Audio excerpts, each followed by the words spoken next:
Hello, everyone. My name is Jim Nasser. I'm the CEO at Acor. We're a software development company focused on building solutions in healthcare and blockchain.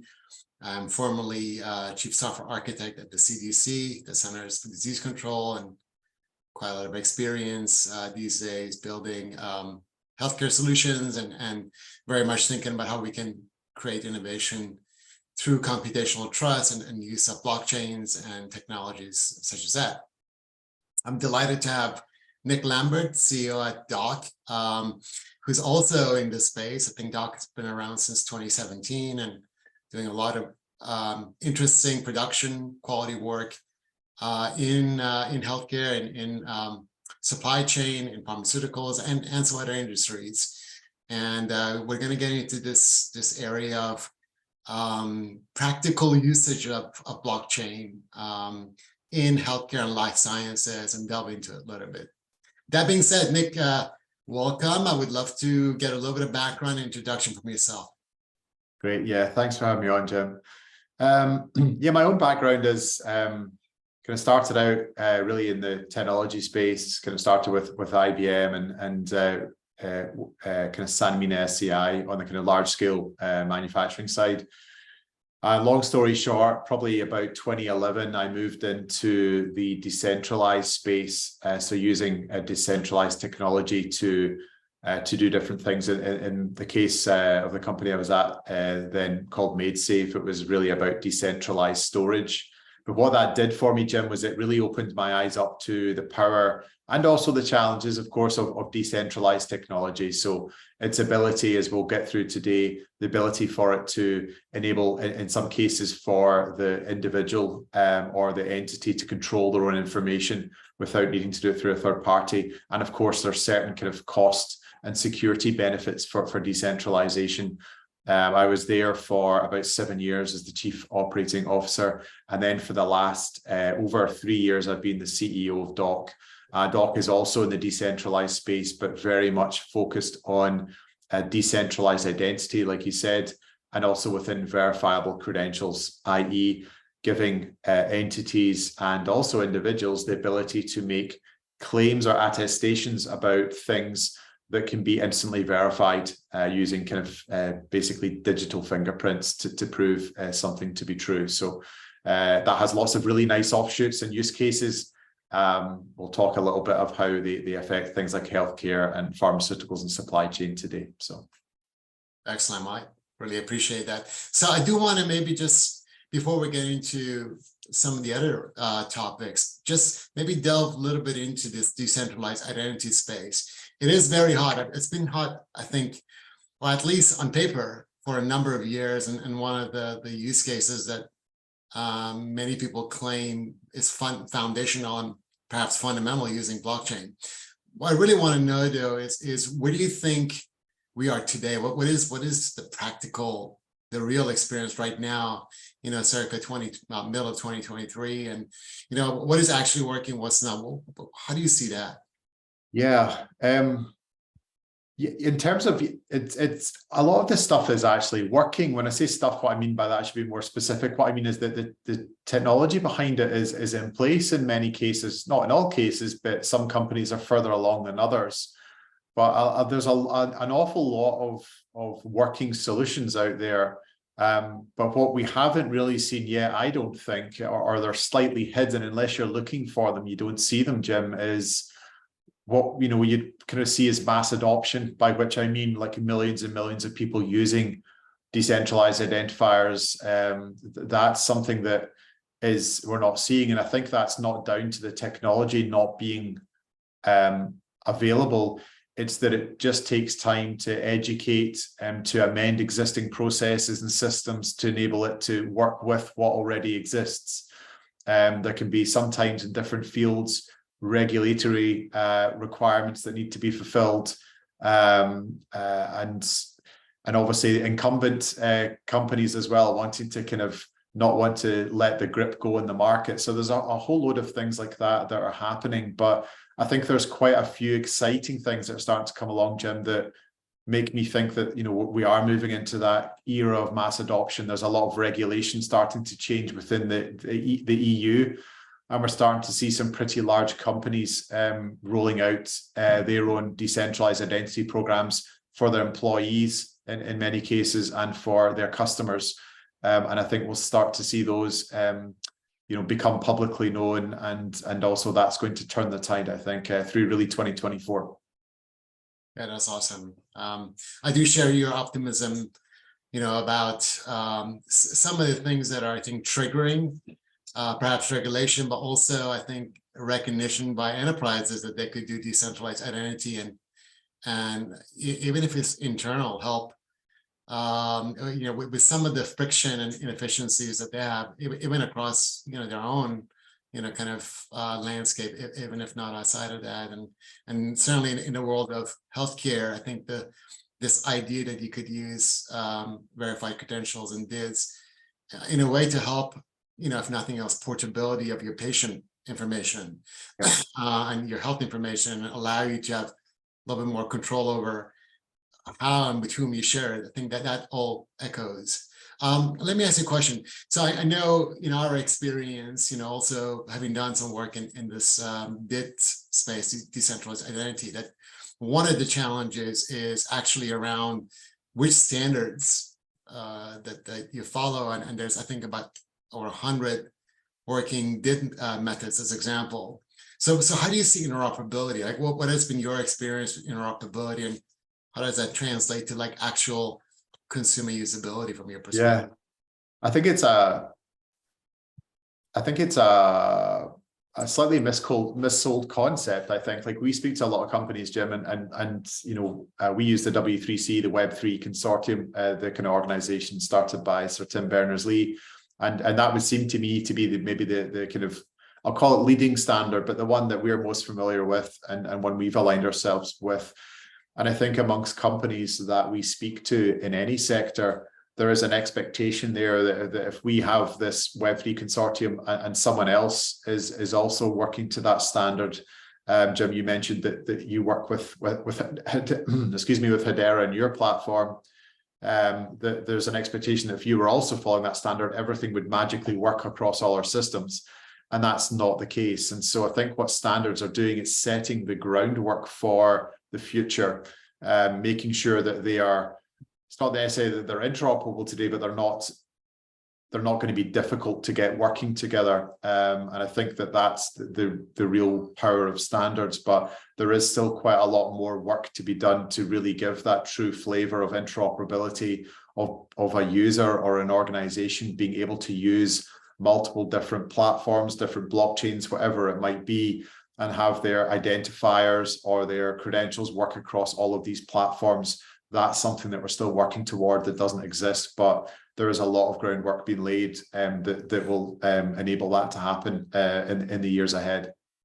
Yeah, I like that, and you're very much right. It's just what I think of as rubber hits the road is a real problem for developers, builders like us, because just because the standards may imply that they work together, the reality is that the underlying methods and how to implement it don't.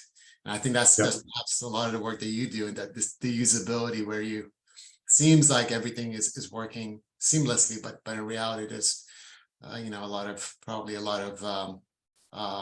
of work that you have to do to make that look seamless.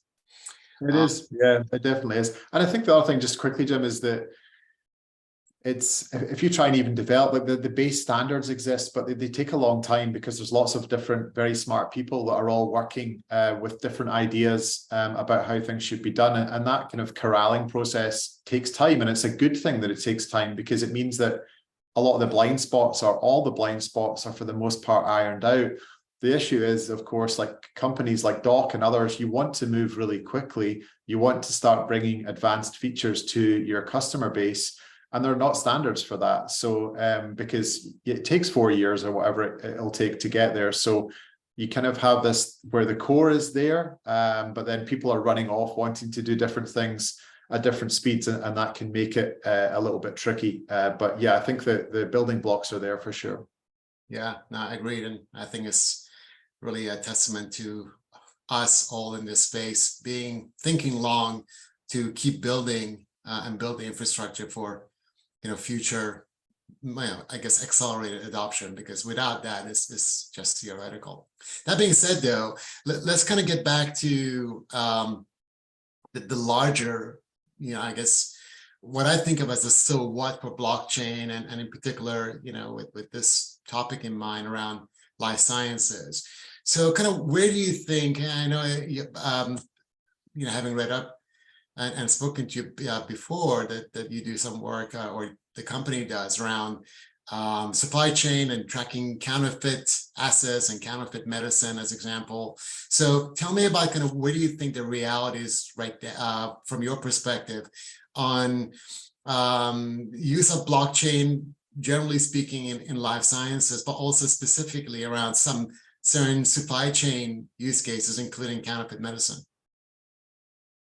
Yeah, I think it has the power definitely to revolutionize the way that companies work. And of course, I mean, one of the powers of blockchain specifically is it can enable consortia to work together in a way that nobody is necessarily controlling all the information. You have multiple different entities that each are inputting to effectively a blockchain being a ledger, a kind of a statement of truth, if you like, and the fact that no one company or one entity is able to control, manage, and amend that ledger is extremely powerful, because it means that there's a data structure there that everyone can trust. And then once you have that in place, there's quite a lot of different things that you can start to do. And so you can start to have like really kind of traceable supply chains. So we all start to care a lot more about, not only where are the medicines being made, but where are the ingredients and the practices being used to obtain those the ingredients that make up the pharmaceuticals. Where are they obtained? What are the companies supplying that material like? Do they treat their employees and staff fairly, and things like that? And so you can start to use public blockchains and also ones that potentially are controlled by consortia, private ones, that can really help manage that information and let buyers of these pharmaceuticals, whether that's the kind of retail or wholesalers, really understand the complete picture of the supply chain, who made what and when, where was it made. And all of that is put in this blockchain structure that's immutable, meaning it can't be changed or altered. And that adds a lot of, that transparency of the supply chain is a very, very powerful thing, and enables companies that don't necessarily know each other particularly well to be able to work together in a kind of cohesive manner. Yeah, I agree with you. So you raised an interesting little point that I'd like to maybe delve into a little bit more. You mentioned consortia and this idea of using a public blockchain and possibly using maybe more of a private one, or perhaps a hybrid where you have certain transactions off the chain and some transparency and broadcast through the chain. What do you guys do? What does Doc do? Where do you see this going? I personally have strong opinions about really very hard leaning into public blockchains and using that transparency, using tokenization, as a mean of as one of the means of transparency. But really interesting in how you guys go about doing this. Yeah, we're very much, well, I mean, our mindset is also a public chain. Because I think, and the fundamental reason for that is, like, today we have this what I call the Web 2 world, or the kind of existing like centralized world. We very much live in a world of data silos, so quite often data is not able to speak to data that exists within different entities, or sometimes silos even exist within the same entity within different departments. And I think by having something like a private chain, and by private chain, meaning that only certain people can join that, and potentially only certain people can actually see the contents of that chain, that is getting us back into the siloed approach that we have today. And we know that's not a great approach, because now we have to try and build things to enable people to get into different data silos. And I think there's a lot of evidence that suggests that having a more open data model is much more effective. So even looking at other sectors like open banking, where a lot of work has been done to try and enable this data to be known across different banks, well, let's not silo it at all. Let's start at a position where everything is open from the start. So I'm on the same page as you, Jim, that we're very much advocates of public chains. And when we're talking about public chains, it doesn't necessarily mean that someone can look at a chain and understand exactly who everyone is. That's not really what we're talking about here. But what it does do is it means that the information is there that can be analyzed and available for companies to look at, and it really does open us up from these silos that we exist in today to a kind of much more kind of sharing environment. Yeah, no, I'm with you. You know, as a little aside, I know obviously we're in this larger crypto space. You know, one of the things that really, to me, we don't necessarily in the larger context understand this yet, or not really articulate well enough. But this idea of traceability, you mentioned it several times, you know, in the context of your work and medicine and things like this, but it's extremely powerful. And you know, it's something that actually, I think of it as a Hawthorne effect, that, and the net of it basically is that when you know you're being watched, you tend to be a good actor. So even as example, even in the scenario of the FTX implosion and the whole Sam Bankman-Fried thing, and you know, where did, you know, these billions of dollars of basically crypto go? There are realities, and we've seen this with by the way, with Bitcoin and you know, and even back in the day with, you know, with Silk Road and the various other, you know, kind of scams. Well, not that Silk Road was a scam, but many scams have happened. Is that even if billions of dollars go missing, because of that traceability, because of that public, you know, kind of footprint and the thumbnails, it's actually extremely difficult to do anything with that digital, with the digital assets, because you're not going to be able to spend that. And if you want to transfer it, it's traceable. If you want to kind of exchange it to, like, for instance, US dollar, you have to go to some kind of a centralized exchange that's highly regulated, has KYC and AML, that know your customer, and anti-money laundering. So even though, you know, there's still a lot of noise about scams, and for good reason, this traceability angle, the immutability angle, and the fact that it is public and there is not one leader node that can manipulate, you know, like the system logs, if you like, that is a huge thing. I think we're really just the beginning of understanding the implications of that. And I think this is one of the areas where people like yourself, myself, and me actually building our audience here in this group can really go and impute this idea to the various use cases that we have, maybe a little bit more garden variety, you know, in the context of patient engagement or clinical research or patient recruitment, but really emphasize that you can basically show your homework, you can show compliance, you can show that you're a good actor, and you can do it efficiently. You know, you can actually gain these efficiencies. But anyway, I won't go into too much. It's just an interesting topic.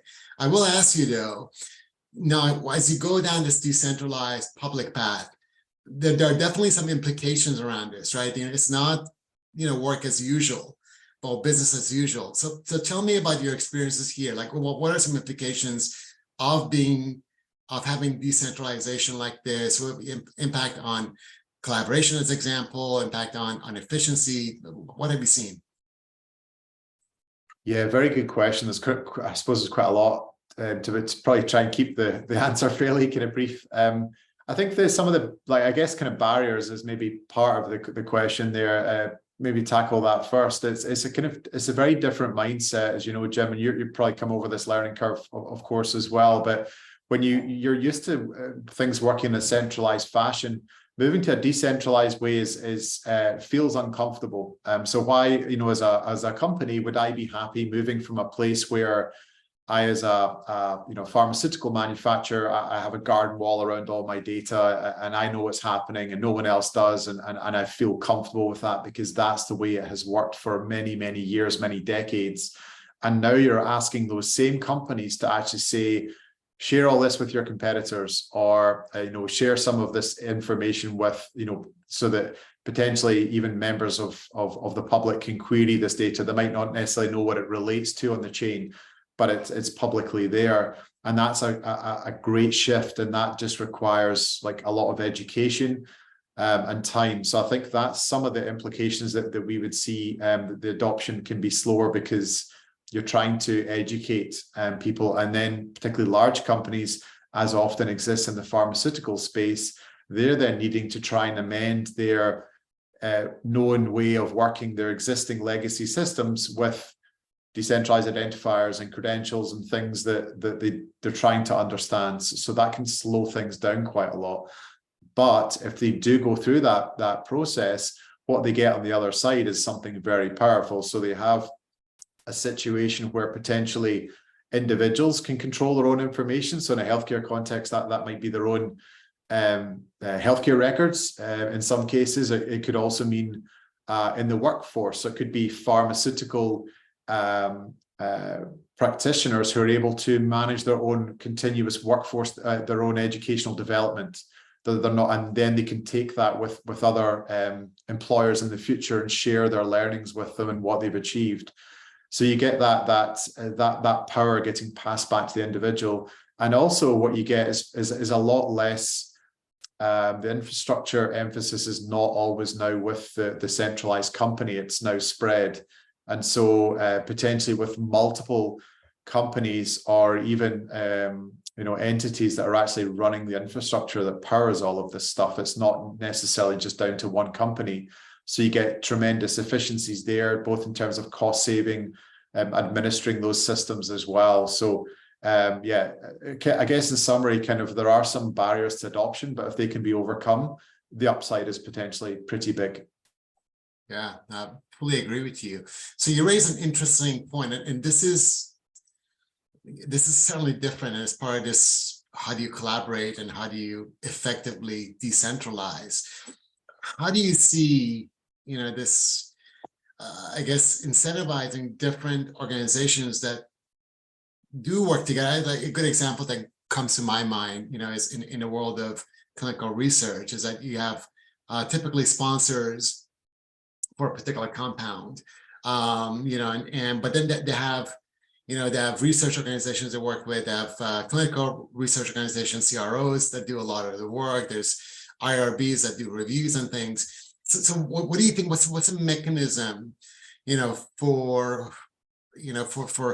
I guess incentivizing in the long term, or even frankly for articulating the costs across these, these different entities that maybe are working together, on projects, but not necessarily as one, as one entity? What are some of the ways that you think this Web3 blockchain world offers?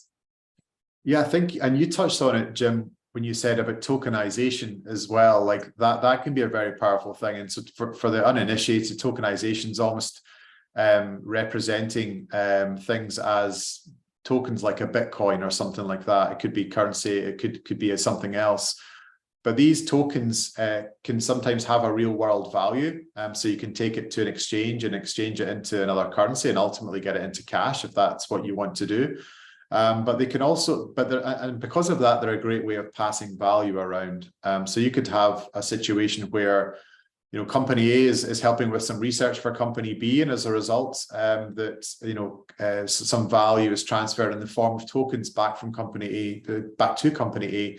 That can be the types of things that could happen there. You could even have someone like maybe verifying information. So maybe there's some kind of auditor out there who is verifying that a pharmaceutical supply chain, they can query a blockchain and say, actually, look, I'm potentially quite happy with the way things have worked here. It's in line with local regulations. And they can issue out a credential to say, look, I'm giving this my gold stamp. And then anyone else that then comes in and decides that they're wanting to use that supplier, then they can actually know that, look, this has already been verified by this other company. I trust them. And because I'm actually using their verification, I can give them some value. So, and that value can again transfer across in the form of like tokens, tokenized assets, something like that. And so you get this really nice stream of value transfer that goes right around this system. Another example, Jim, could be where I spoke a little bit earlier about how, there might not be today, you might have a large pharmaceutical company that's running all of this infrastructure themselves, paying for all these servers from AWS, Microsoft, whoever. and maintaining all the system with a kind of huge network of system admins and things like that. But imagine their infrastructure was now run by like 50 different entities that all contribute, and and they're actually compensated for running this infrastructure on which all these solutions are based. They are paid in these tokens for running that infrastructure, and they can then decide to take these tokens to somewhere else and exchange that into real world cash and pay their employees with it. So I think certainly, I'm not saying it's the only solution, but certainly having these kind of token economies that typically exist behind Web3 or blockchain based systems, they're very, very powerful and very, very useful. Yeah, 100% agree with you. And to me, again, we could spend an entire session just talking about the so what of a public blockchain versus some other form, certainly including centralized servers. But this idea that you could essentially issue tokens that don't have to be cryptocurrency, but tokens that represent value, and that token itself is transparent. Its movement is transparent, and so it's not just a transaction or the if you like the signature of the entities interacting, but actually the value that's passed.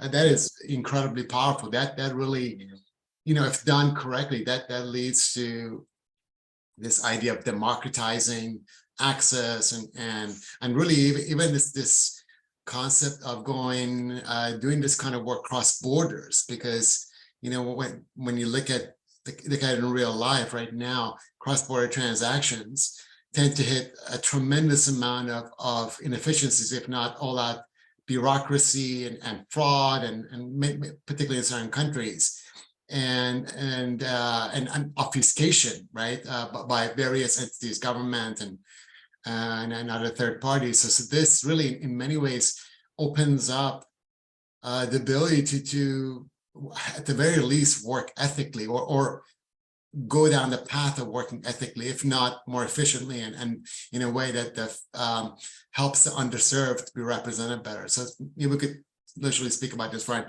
hour or more. I did have a question though. One of the counterpoints that people bring up is, well, if we go and do this, you go from an efficient platform, efficient in terms of cost efficiency and at least predictable costs on say Amazon or Azure or Google Cloud or whatever, to this blockchain world. Well, it's going to be expensive. The fees are variable.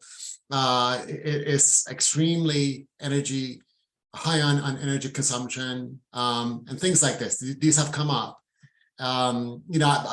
From my perspective as a builder, I think that's highly reductive and then a little bit caricature, because that's just describing maybe what's happening with Bitcoin or Ethereum if you're on the mainnet, and also frankly a little bit old. It's a little bit outdated. But I'm interested in what you guys do, in your world, with this to actually counter both the argument but also the actual costs involved in this decentralized approach, and what chains do you use, and what's the impact that your decisions have in terms of fees, economic viability or predictability of fees, as well as energy consumption.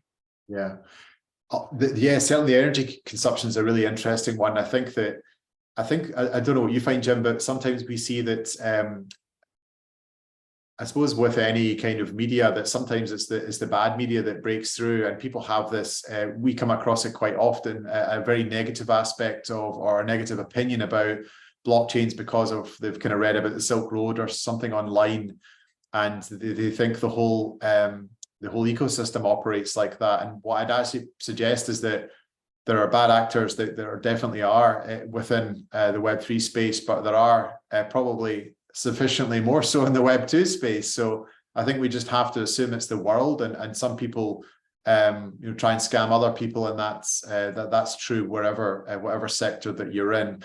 I think for us, in terms of the how energy efficient they are, we certainly are working a proof of stake blockchain. So, and that's not where Bitcoin, which many people will have heard of proof of work, where you're having computers continually try to use a computation hashing power to solve problems just to prove that they've not been corrupted.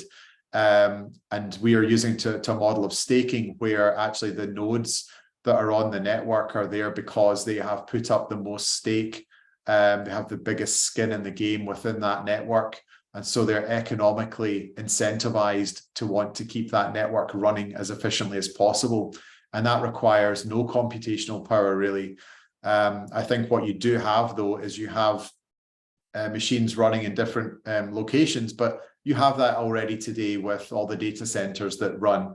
And for the most part, a lot of the infrastructure behind certainly proof of stake chains like DOC, for example, they run also in data centers. So I don't think we're seeing any adversely negative impact on energy consumption. I think it's probably similar. I think proof of work, you could definitely make that argument for, but not within proof of stake chains. I think on the cost thing, what I'd say is that companies are used to working with currency risk all the time. So we all deal with it. If you're working internationally, you also obviously need to hold like a basket of different currencies to enable you to do business. And so finance teams have become very familiar with trying to manage, am I holding too many euros? Am I holding too many pounds? Like, if that changes against the dollar, whatever your home currency is, that there's a risk there. And that exists, that risk can exist with tokens. So, and the solutions are the same as what are employed today. So you can do things like forward buy, you can have futures contracts and things to help mitigate against those types of risks. So I think there are always kind of ways around those types of problems. The other thing that you can also do, Jim, is batch transactions. So everyone has this notion that, like in Bitcoin, for example, you get 7 transactions in a block. I know that's not very much, or Ethereum, it's like 15. But actually what you can do is batch transactions if you have another chain. So you can have thousands and thousands of transactions sitting off to the side and have them referenced with one transaction on a main chain. So you still enable all that transparency and visibility that we spoke about earlier that's so valuable. But in actual fact, the footprint that has on the blockchain is very, very minimal. So that really not only keeps your efficiency up and your scalability, but it keeps the costs very, very minimal. So there's a lot of different ways that we can mitigate. And some of those are things that companies are already doing today. Yeah, I love that. That's actually a very good point, Nick, in terms of batching. And there are other clever ways of doing this. As example, one of the things that we do is that we use this, what has now become a 4-letter word, NFTs, non-fungible tokens, as an anchor to a data set, like a health data set, a privacy preserved aggregated health data set as example. And then, so that obviously is many, many different transactions and things like this. But then every read, as example, off of that is a specific, discretely traceable additional transaction that goes, in our case, it goes on a layer 1 blockchain called Hedera, but certainly it could be done on layer 2s. I know you guys work with Polygon. It could be done in aggregate ways. But yeah, absolutely. You can. This is, I think, a lot of this comes down, like you say, to the nuance of how you actually build it, and certainly this idea of if you have tokens, you're working across different blockchains or different token mechanisms, not that different to doing currency swaps and stuff like that. And it just needs to, if you can disassociate, kind of noise from it, it's not that different to normal ways of doing business, with the exception that if done correctly, there is a tremendous amount of transparency, public transparency, and that is different. Most organizations, even if you're highly regulated, don't actually, unless it's done as part of an e-discovery, they really have a hard time showing transparency. So that's right. Yeah. And it's all auditable. Like you were saying, Jim, it's like, it's not even like if something can be brushed under the carpet, because blockchains have this amazing property of being like append only, that you can only add to them. And you can't, like, unless something really bad happens, they're broken and they're hacked or whatever. There's been very few instances of that. Like, the information is there and it can't be changed. So anyone at any point can go in and audit that entire chain or the contracts within it. So it never goes away. It's got it's got the kind of memory of an elephant, if you like, and where today things can be swept under the carpet. So as you say, if we're moving to a world as we should be, where in certain cases we need to be highly regulated to make sure things are done in the right way, blockchain's a really, really good way of doing it. Yeah, no doubt. And that actually is a good segue for us to talk a little bit about the regulators and regulations. Obviously, we are in life sciences, we're in a highly regulated industry, though, many people think it's by far the most regulated industry. I don't think that's really the case. I think it's not much more regulated, as example, than education even, or construction. So there's a misnomer that, well, healthcare is so different because it's regulated. It really, finance is highly regulated. So I think that should not be a crutch for us doing stupid things. But tell me a little bit about your reflections on where the regulators are. I know you're in the UK, I'm in the US, but so much of this really there's ripple, no pun intended, there's a ripple effect. And as example, just recently with Ripple winning their multi-year, at least the first part of this multi-year kind of fight that happened with the SEC. So tell me about where you see the regulators going, implications on your business and life sciences, and how do you see that kind of maybe evolving? Yeah, and the regulation, of course, depends, like you were highlighting, Jim, on the jurisdiction in which you're in. So DOC is based in Switzerland because it has a very open and fairly well articulated approach to how cryptocurrency companies or companies with tokens can and should operate and how they should account for things. And of course, that's different in every part of the world. I think what regulators are struggling with is a lot of them are not technologists. And so it's difficult. And it's, of course, good that they have working groups and they try to engage with technology companies in any part of the world. I'm not specifically speaking about the US, the UK here, but just really all across the world. The regulators do start to, because they have to understand the technology before they try and regulate around it. And so, certainly what I'd be advocating for, it's a tricky thing because technology and companies are moving so fast. And regulation by its nature is very slow. It's not too dissimilar from standards where, it can be a mistake to move very quickly and have some unintended consequences. So I think it's a very difficult job that regulators have. But I think in certain parts of the world, they're doing a better job than others. And I think that anyone that overly regulates within a certain area, they potentially are going to stifle that whole country's approach and ability to compete within that marketplace, because companies that are in that jurisdiction will simply move somewhere else and start up. And obviously all the ecosystem of funding, educating team members, etc., will basically move over and navigate over to that part of the world. So I do think it's important for regulators to get this right, but also they need to protect people. But I think if they do it in a way that's unclear or unhelpful, I think they will stifle innovation for that industry within their country, and I think that will make it very difficult for those homegrown companies to compete moving forward. Yeah, you make a very, very good point. I often think of this as, the law of unintended consequences. This over, I guess, exuberance on regulation can, inadvertently lead to, especially, in this case of blockchain-based technologies and tokenization and things, to essentially drain innovation from a country, from a region, from a particular industry.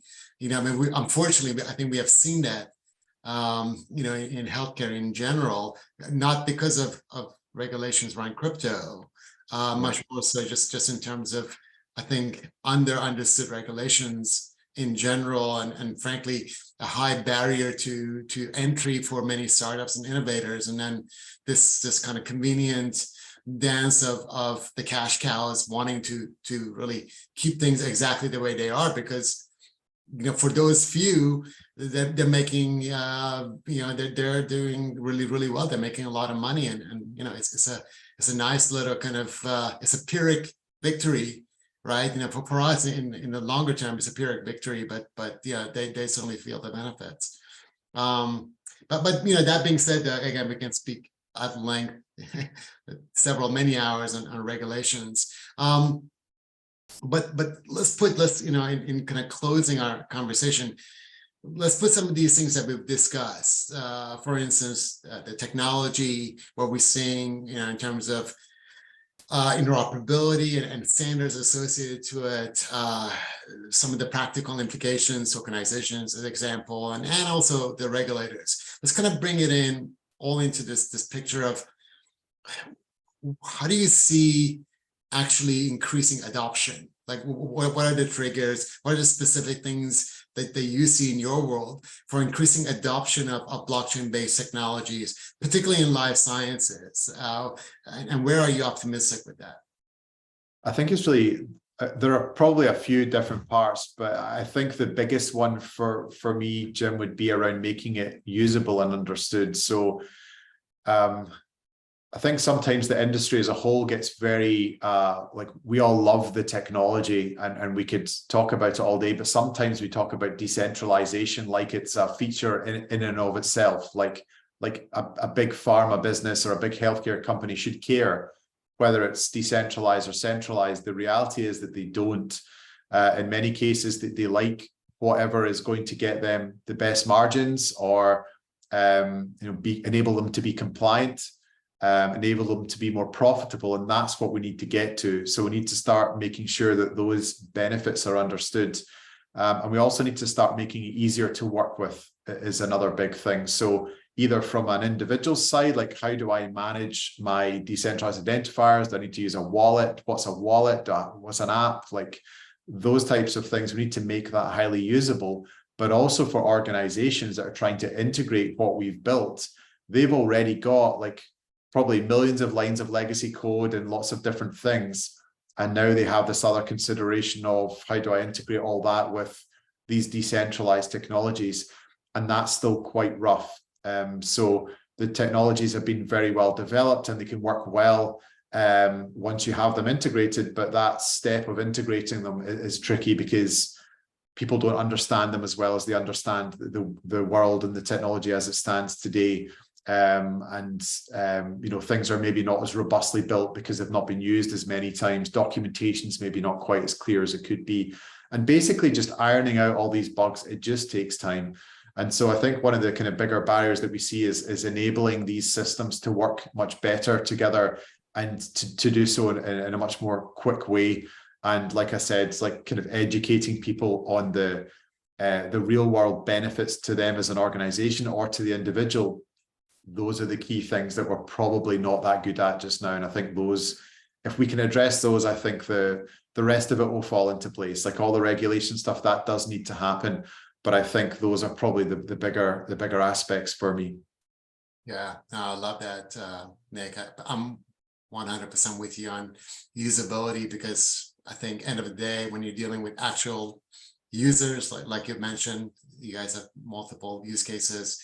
Really, they don't care. I mean, they don't care if you're using blockchain or Amazon or MongoDB or your homemade Access database, so long as it works, so long as the functionality, that they need, they want is there, it improves their lives, and you are secure, you don't leak their personal information. I think all of the flowery kind of techie things that we put on, is interesting for us, but it doesn't move the needle for them, particularly if it's an adverse experience. But I really love what you mentioned about integration of technologies, these new things that we're building for, if you like, the legacy applications, because it's great for us to have wallets that maybe integrate into the latest iPhone and iOS and things like this. But there are many applications that serve these data sources that maybe are still built on mainframe technologies, or or in the case of healthcare, on MUMPS, technology that was inefficient back in the 70s when it was developed, much less 50 years later. But you have to deal with it. We can't just throw our arms up in the air and have a fit that this is not Web3 technology, right? And I think I know from having talked to you before that you've done a lot of work in open source and open APIs and open tech, and that obviously is certainly one kind of key way of going about making your technologies more accessible to other technology developers.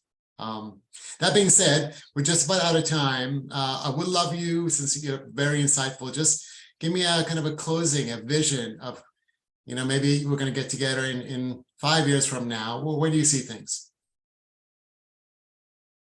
Yeah, I would like to see things, I mean, within the pharmaceuticals and supply chain side, I think it's just a matter of time. Like I'm obviously pretty biased, as you can probably gather, Jim. I suspect you might be yourself, but I definitely think this is a kind of a wave that can't be stopped, because there's too much investment, there's too much advantages to this type of technology, decentralized technology. People are now demanding that they control their own information. Entities are asking for the same, and rightly so. Like the way that we work today does not make sense. Like centralization as a concept does not make sense. And so like now Pandora's box has been opened, and I think it's just a case of making things happen. And I think in 5 years' time, I'd like to see, I think what we will see is a lot more large scale production use cases happening. Whereas today, what we probably see in the market are lots of pilots that potentially get shelved.